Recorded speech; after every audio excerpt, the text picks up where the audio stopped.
Welcome to Realtor Talk with Steph and Kel. Hey guys, Hi, I'm Stefanie Campbell. and I'm Kelly Dugan. Whether you're buying, selling, or just curious on the ins and outs of the real estate world, you've come to the right place. What are we going to talk about on this podcast? Everything, duh. You name it, we cover it. Tune in weekly as we bring you insightful conversations with industry experts, success stories, horror stories, and definitely some laughs along the way.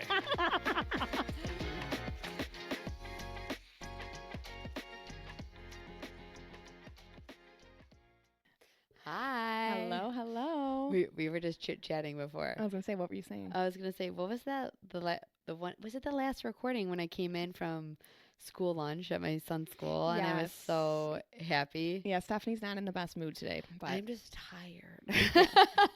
she threw a rager. I know. That's okay. That's all No, right. We that's can't okay. we can't always be at a level 10. You know what I'm saying? Like it just I'm like mentally beat just from my week of work. Oh, okay. Well, that's a better excuse.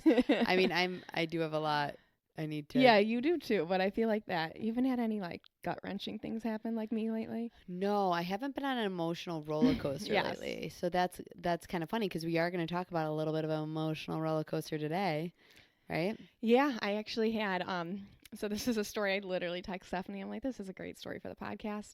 So I have this client, let's call her Mary. Okay, Mary. Mary's a cash buyer and Mary knows what she wants. So anyway, we'd seen a couple places and then she comes across one that is under contract and she's like, oh my gosh, this is my dream. I'm obsessed with this. Perfect. I'm like, it's under contract. Let me call the agent. Let me see if they're, allowing showings to still happen or if they're accepting backup offers, kind of what the dealio is. So I called the agent and she's like, we just accepted an offer a couple days ago. So they're in that really fresh new period, of where really anything can go wrong. And that's usually you're most like, if a deal's going to fall apart, it's most likely to happen in that first like 5 to 10 day window. So, and she's like, so we presented, a stellar offer is an understatement. I mean, my client wanted to waive inspection. She came in above asking. She was cash. Every single thing pristine to a T. And I know her. She's legit. I was talking with her financial advisor. Like, it's not like, she was just some random Jane Doe that I was working with. So I submit this offer to the agent and I'm like, look, I know you're under contract. My client really loves the home. If anything were to happen, please just call us, everything. And obviously our goal in that way is to like, okay, any loophole that you see, or if like your current buyers that you have an offer, a contract with right now, if they ask you to fix like one GFCI outlet, like any wiggle, like any loophole out, I'm basically saying, come on, like we're ready. So this seller was, I guess, a very noble and honest man, and he did not want to find a way to rip the rug out from underneath their current buyers. And he was like, if anything. So this agent and I are keeping in touch. I'm like, how did the inspection go? Oh, the inspection went good, blah, blah, blah, blah, blah. I have my client, on the other hand, for a week straight texting me like, have you heard anything? One day she said, I feel like this is like an old boyfriend that I'm being led on by. Like, oh my gosh. Stop it right now. Oh yeah. Like, I'm talking like, and I'm like, Mary, I'm trying everything I can. I'm staying in touch with the agent. Like, this agent really likes me. And she's even saying like, I would rather work with you guys, but my seller really wants to give these people a chance. And again, I'd rather work with you. See, this is why communication is so important. Yes. In real estate, for us to be buddies with the other side. Yes. So I'm calling this agent nonstop. Like, how are things going? And she's even saying, she's like, I'm barely hearing from the agent. She's like, I'm not going to lie, it's not going great. She's like, it's not that there's an inspection issue. The house is pristine. It's like 10 years old. She's like, they did their inspection. She's like, their attorney is dragging their feet on their letter. The agent's kind of flighty, not answering my calls, yada, yada, yada. And so she's like, so my seller said if the attorney fails to send his letter before that attorney review period is up, then they have a legal way out. And if that were to happen in a normal deal, it's like, oh, hey, sorry, I forgot to get that over. Like, it's not. But I can't believe that an attorney would actually forget to send that letter over. Apparently, that was the reason why it fell apart, because she called me. Their attorney review was up at end of business day on Friday, and they didn't. That is bananas. Yeah. So they didn't get anything from the other side. So she calls me that Saturday, and she's like, okay. She's like, my seller we canceled. houses your clients. Like, I mean, we're throwing confetti. I'm like, Mary, can you believe it? Like, we're all like, all the love is there. The agent is like, I'm so excited that it's you. Like, all this stuff. Sunday morning, I wake up from a text message. My client goes, hey, Kelly, I hope you had your morning coffee. I don't want the house anymore. That's what she said? Yeah. I hope you had your morning coffee? I mean, with a little bit more explanation, of course. And, like, I'm not on here telling this story to be like, I'm not going to be like, no, you need to buy it now. Like, it's just like, no, this has been going on for a week. These emotions, like, there wasn't even the signs, because usually, and tell me if you agree with this, I can always tell when I'm getting a flighty buyer when they ask me 8 times. So I can back out, right? So I can back out, right? No, that wasn't really talked about. Like, I'm like, this woman, she's well established and she's smart, and there's nothing against her. I think she just bit off a little more than she can chew, and it was just a little bit of a higher price tag than what she wanted. Not that she couldn't afford it. She was very well qualified. It was just, again, I think she slept on it and she got cold feet. And I felt so bad because, and again, nothing's my fault either, but like, I went on, like, I tried, I schmoozed that other, and not that I schmoozed her, but we made it work. We got what we wanted in the end. I ended up sending the agent a $20 Starbucks gift card yesterday, because I just honestly can't stop thinking about it. That would, and hold on, wait really quick, guys. The kicker is that this property was on the market 75 days prior to this happening. So imagine being a seller. Oh, God. And you are sitting on the market for 75 days. You finally accept an offer, only to have them only to have a backup cash offer come in and now fight for it. So now it's like, okay, 75 days of nothing. Now I have people fighting over it, and just like, poof, gone. And now they're and then when I saw that it was relisted and active on the market again, it shattered my heart for that agent. I sent her a card. I'm like, I know how brutal this job can be. I'm really sorry about my client's change of heart. Here's coffee on me. That is so sad. And that happens all the time. That's what people don't realize is and they have a saying in real estate. It's called buyers are liars. And like we've used that saying forever. It's funny because I swear I originally heard it back in real estate school. Because I remember them kind of, they try to prep you a little bit for the real life, but it's like nothing like real life. And sellers are storytellers. Yeah. So buyers are liars. Should that be our new slogan? Can you imagine if we just had like a big flag on this wall that was like, buyers are liars, sellers are storytellers? Just a quick reminder. Well, and the thing is he was saying, like, you'll be talking to a buyer and they'll say to you, I have to live on a golf course or bust. I'm only living on a golf course. End of story. Then all of a sudden they see a house that's not on a golf course. Not on a golf course that has a cornfield behind it. And they're like, oh yeah, I like this too because it's open. You know what I mean? So, and that happens all the time. Like I was telling Kelly, I was just talking to a buyer and she has to have minimum of 4 acres. Minimum of 4 acres. That's what we want. Are they like what do they farm? Like what? I mean, not that that's that much, okay, but why 4 acres? I don't even know if it was 3 acres. Okay. It was something like that. Let's just go with it. And then she has me look up these 2 houses that were her favorite houses that she's seen within the last, I don't know, could be a couple of years.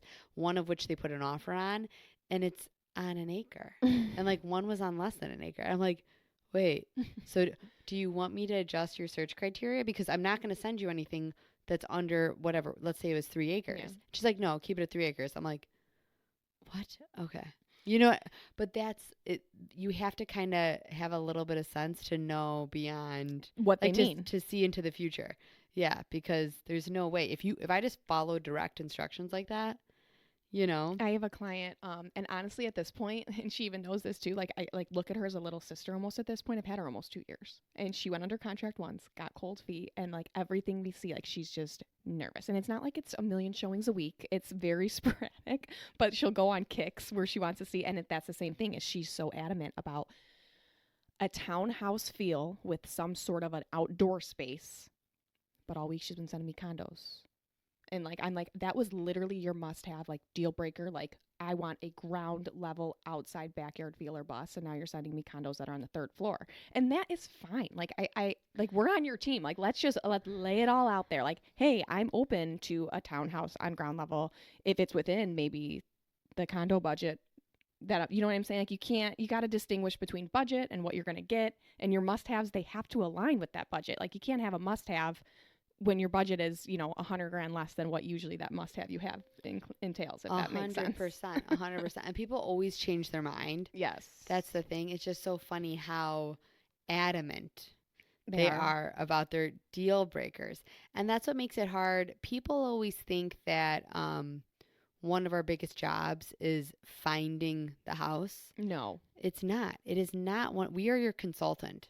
We are 100% your consultant. And with the internet, you have access to so many things. And that's why I like Zenlist so much, because it allows you to have access to the private network. Everything. And everything, most of what we have access to. I mean, there's a few pocket listing sites that we use that would see off-market stuff. But you're going to most likely see the properties that you want us to show you in person. But how you're going to get from that looking it online to moving in, that is the hardest part of the transaction.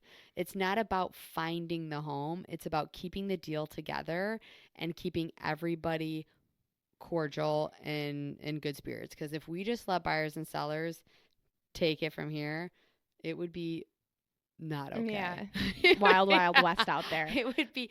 And again, because the funny saying is like sellers are storytellers, because it's true. Like they're and you do need a middleman in real estate because it's such an emotional process. Mm-hmm. It's even emotional when there is a middleman. I mean, I'm like, yes, I know. The appraisal. I had an appraisal $30,000 less than the purchase price the other day, and it's just like, it literally weighs on you. Like I feel like I haven't really been truly happy in 2 days because of it. I know, that sucks. It really sucks when you have that kind of stuff going on. And when it's not in your control is the worst, because I don't want to call myself a control freak, but I do, like, when I see a problem, I am a natural born problem solver. I feel like I just want to figure it out because it sits in me until it's figured out. But when it's things that you don't have control over, it's the worst part. Yeah, I could see that. So, you have no other horror stories? Nothing. Oh, I was going to say, we were talking about the sellers or storytellers, that kind of thing. I was going to tell a quick story about my lovely clients that were buying in Burr Ridge, or this might have been Willow Springs, or, one of the western burbs. Anyway, they're under contract with these sellers. The sellers had a contract cancel on them, kind of like, feeling like the rug was ripped out from underneath their feet, older couple. And so they told us, okay, fine, we're going to accept your offer, but we want the inspection done immediately. We are not giving you an extension beyond 5 days. Like, we have to wrap up attorney review right away. We want this thing signed, sealed, and delivered and closed, okay? They are rushing us. We're all frantic. My sellers literally got a storage unit by their place, picked out a daycare. I mean, they were like moving a million miles a minute. And the buyers on the other end were also moving at a million? These are my buyers. Oh, okay. My buyers moving a million miles a minute. The sellers, which are not my clients, were the ones that were saying, well, we just had a deal cancel on us, the seller, so we're going to accept this new deal, buyers, but we're going to put in some rules in place to keep this deal together. Okay, because they felt like they had already been screwed over, so they're just keeping it very tight this time. So anyway, they're making us jump through all these hoops. We're on speed, running around, getting this deal together.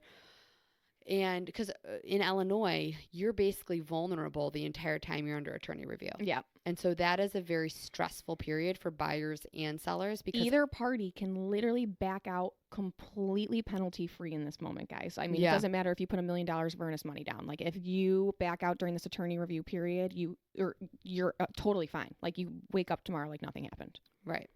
So, again, we're not attorneys and we are not giving legal advice. And again, I'm not encouraging that just because of what just happened, but just something to know and be mindful of. Yeah. So anyway, I get a call from, I was actually on vacation. I get a call from the agent that says, hey, my sellers are a little bit concerned because they haven't found a house to move into yet. Stop. Yes. And so they're saying that they kind of want to cancel the contract. What? Because they're realizing how tight inventory is, and yes. Were you like, what was the reasoning for all this rushing in the beginning? I'm like, you have got to be freaking kidding me. You literally just made us jump through all these hoops to get attorney review wrapped up, all these things, like whatever. And now you're going to cancel on us because they can't find another house to move into. How did they not figure out where they're going to go before you sold your house? And why wasn't their scenario talked about with you in the sense of like if you had known, if you being the common sense agent, if you had known they didn't have their next house lined up, this could have been squashed from the get. Are you kidding me? And that's one of the biggest things I talked to my when I had to make that phone call. What ended up happening, we gave them like another weekend to like find a house, and the agent is like all confident with me. She's like, I'm not going to give up. I'm going to find him a house this weekend. I'm a big shot, blah, blah, blah, blah. Don't you worry. Is she? No. Okay. I mean, I don't know. I didn't really look her up, but she's obviously a dingbat because the fact that she did not have a conversation with her sellers about where they're going to go is beyond me. But anyway, so I'm trying to keep my clients positive because they are more on the worry side, right? And I'm like, let's just not worry about it until we figure it out on Monday, right? So sure enough, they canceled the contract on us. The seller did not find them the agent did not find them another house, and so they canceled. And what was that conversation like with the agent? Because I would be like, come on. We paid for radon, and they made us rush the inspection and radon and all that. So we paid for all those things, storage unit, daycare, everything, all lined up by that house, and they canceled. I know, so they're crazy.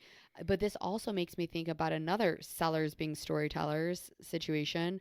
I actually had a deal, and I don't know if I said this story on the podcast already, but I was at an inspection for clients that were buying a house, and they live out of town. Their children live here. They're like snowbirds. Let's say they live in Florida. So they're moving up here to be closer to kids. And we're on the inspection. They saw this house originally at an open house. Okay. And the house was supposed to be built in 2017. We walk in. I'm like, gosh, this doesn't feel like 2017. It felt older. Yeah, it felt older. Like the decor. I'm like, either these people have terrible taste or like, what's going on? We're looking at the roof. We're like, wait a minute. Yeah. This doesn't seem right. Come to find out. Where was this at? Town? This was in Homer Glen. Okay. We're looking at the home during the inspection, and we're looking at the mechanicals and this and that. They're from 06, 07. Yes. How do you? The agent screwed up the date it was built. Yes. That's a big mess up. So what happened? That is huge. And so we ended up canceling the contract because like everything had to go. Like it needed a new roof. It needed all new mechanicals. The appliances are all going to have to go. Like it would just. And if you had known that on the showing. The windows and my clients just felt lied to, and they just left a bad taste in their mouth. And so they were just done. Did the agent, was she like, oh no, I thought it was 17, or was it like a typo? The funny thing is no, she thought it was 17. She tried to show me like weird proof of where it was said 17, and I don't know if it was something about the subdivision or because there were some houses in there, it was townhomes, some townhomes in there that were built in that era, but that one wasn't. And that's just like complete, just ignorance in that sense. You got to be a real special person. Yeah, but that's yeah. That's real estate, and that is, it just goes to show how, like the emotional roller coaster, the like really, really highs, and then the lows, and it's like, I'm not kidding you, a whole week of me and my client Mary talking all day long about how this perfect house. And you just think, how perfect house. And we even talked about it. We were like, oh my gosh, can you imagine if they come to us? Then we'll really know it's meant to be. The scenarios, you have no idea how like married we were to this house before all that happened. I see that I can't actually wrap my head around. Yeah, how somebody could do that. Mm-hmm. That is like, if I'm for sure about something, I'm for sure about it. I know. I called her right away when she said I had my morning coffee. I'm like, all right, let's talk about this. Like, just so we know for future. Because you want to know what? What did she say? Just basically that it was a little bit more than what she wanted to spend, and she wants to spend her retirement. What was her excuse for why she was so confident before? I think I would have had to say to her, well, why were you so confident before? I think it was obvious at that point. She's like, I know, like she was like but then again, this was one part I was debating on putting on the podcast, but I don't really care. Okay. She has the I idea. hope Mary isn't listening. She has the audacity to send me another house under contract. Yep. No. Granted, it was for a lower price point, but I said to her, I go, they have been under contract for about 27 days. Therefore, they probably have closing scheduled. So let's not entertain this one because they're out of their attorney review period. And B, Mary, we really cannot be going around like a tornado and wrecking people's hearts and then just up and leaving. That's literally what I said to her verbatim. Oh, good. And she's for like, you. I know. Because that's what she said. She goes, can we see this one? I'm a cash offer. LOL. That's what she said when she sent me the new contingent one. I'm like, we cannot just be running around town submitting offers and then just crashing everyone's worlds down. I mean, like, I just can't understand. And I mean, and that's the thing. I think karma does kind of get people, right? I mean, it's got to. I mean, again, I'm not trying to speak. I hope you're not a... I know. I hope I'm not in the crosshairs of it. Yeah. God. I mean, and like that, it's nothing, no harm, like no ill on my client. I love her, but I think that this is just to put in perspective. This is a big deal. This is a big decision, and these are, it's a lot of money no matter what price point you're in. Whatever you're buying your house in, chances are that is a lot of money to you. Think about it.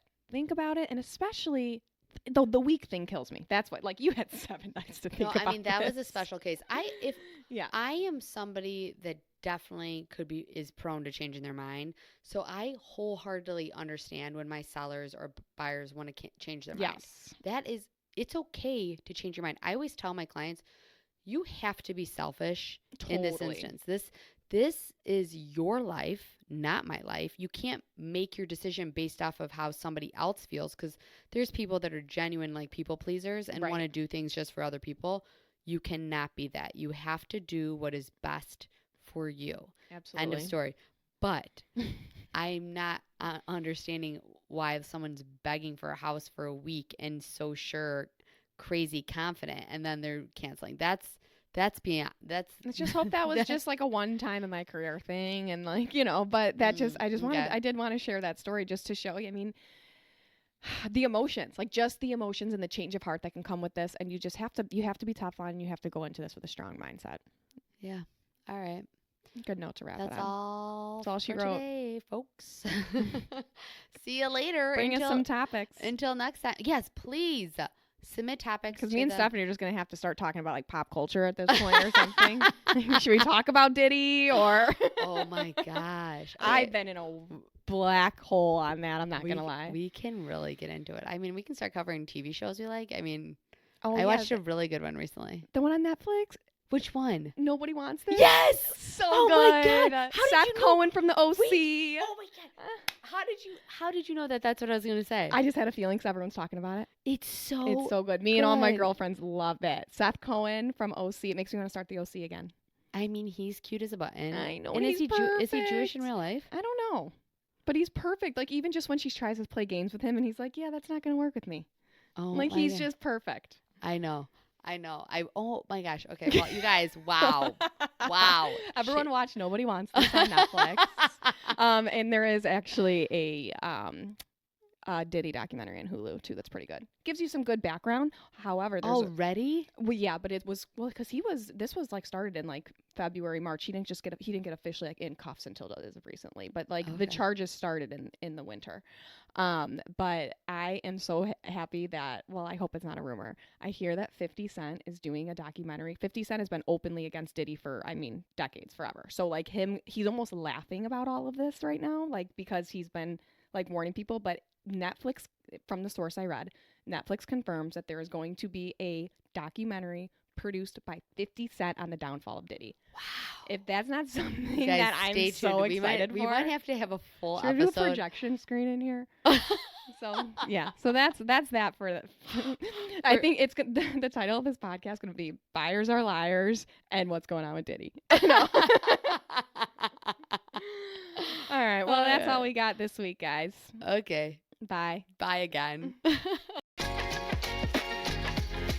Thanks for listening. Tune in weekly for new episodes. Follow the link in the show notes to answer our survey and have your topics talked about on Realtor Talk with Steph and Kel. Thanks for listening. Until next time. Bye. Ciao.